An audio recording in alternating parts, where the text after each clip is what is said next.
रायपुर से बड़ी खबर आ रही जहां पर मंत्रिमंडल को लेकर बड़ी खबर है। सीएम विष्णुदेव साय 17 दिसंबर को जाएंगे दिल्ली। मंत्रिमंडल को लेकर बीजेपी के बड़े नेताओं से भी हो सकती है चर्चा। मुलाकात के बाद हो सकता है कैबिनेट का गठन। विधानसभा सत्र से पहले हो सकता है मंत्रिमंडल का शपथ। दोपहर 2 बजे मंत्रालय जाएंगे सीएम विष्णुदेव साय।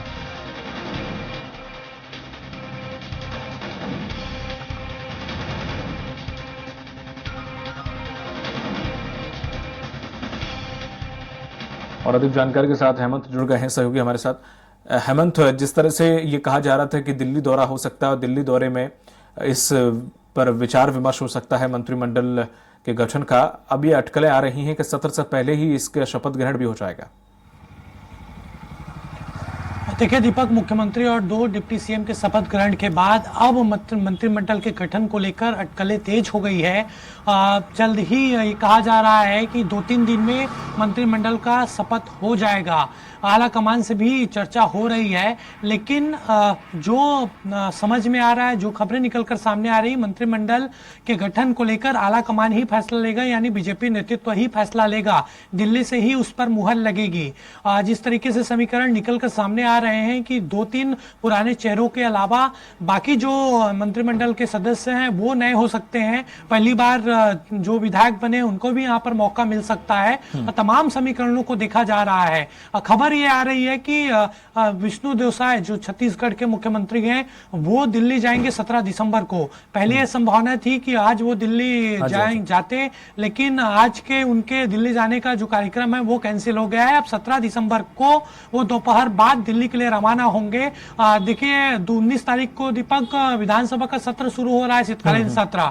तो ये संभावना जताई जा रही है कि विधानसभा के शीतकालीन सत्र के पहले यानी 18 तारीख को शपथ ग्रहण मंत्रिमंडल का हो सकता है। ये पूरी तरीके से खबर आ रही है और 17 दिसंबर को सीएम विष्णुदेव साय का दिल्ली जाना तय हो गया है। दिल्ली जाकर आला कमान से उनकी चर्चा होगी। गृह मंत्री अमित शाह से, प्रधानमंत्री से और राष्ट्रीय अध्यक्ष जेपी नड्डा से उनकी मुलाकात होगी। मंत्रिमंडल गठन को लेकर चर्चा होगी।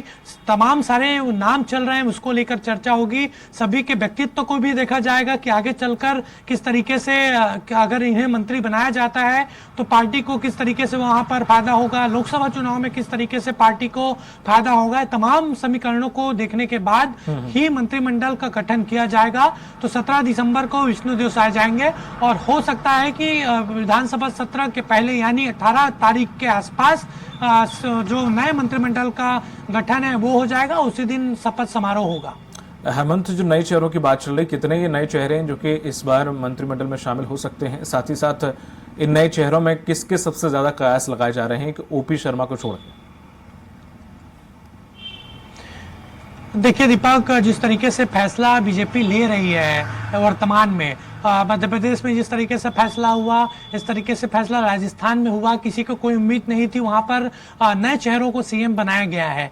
तो यहाँ पर बात अलग थी। विष्णुदेव साय को लेकर पहले से ही चर्चा थी और उनके नाम पर मुहर भी लगी। लेकिन जो मंत्रिमंडल का जो गठन होना है, देखिए अब तक मंत्रिमंडल का गठन हो जाना चाहिए था, लेकिन मैंने जो समीकरण बताए हैं कि इसमें पुराने चेहरों को शामिल नहीं किया जाएगा। अधिकतर जो पुराने चेहरे हैं, 1-2 को छोड़कर बाकी सभी नए होंगे। उसमें चाहे ओपी चौधरी की बात करें, उसमें हमें अंबिकापुर से भी खबर आ सकती है, राजेश अग्रवाल को मंत्री बनाया जा सकता है। इसके अलावा जो 3 महिला उम्मीदवार हैं, एक तरीके से अगर देखा जाए, गोमती साय और रेणुका सिंह, ये दोनों मुख्यमंत्री पद की रेस में थे। तो हो सकता है कि इन दोनों को मंत्री बनाया जा सकता है। इसके अलावा लता उसेंडी 18,000 वोटों से इस बार वो जीत कर आई है। मंत्री मोहन मरकाम को उन्होंने हराया था और लगातार उस सीट से वो विधायक चुनती भी रही हैं। महिला बाल विकास मंत्री पहले रह भी चुकी हैं। तो हो सकता है उनको भी जिम्मेदारी दी जाए। लेकिन कुल मिलाकर अगर देखा जाए तो इस मंत्रिमंडल में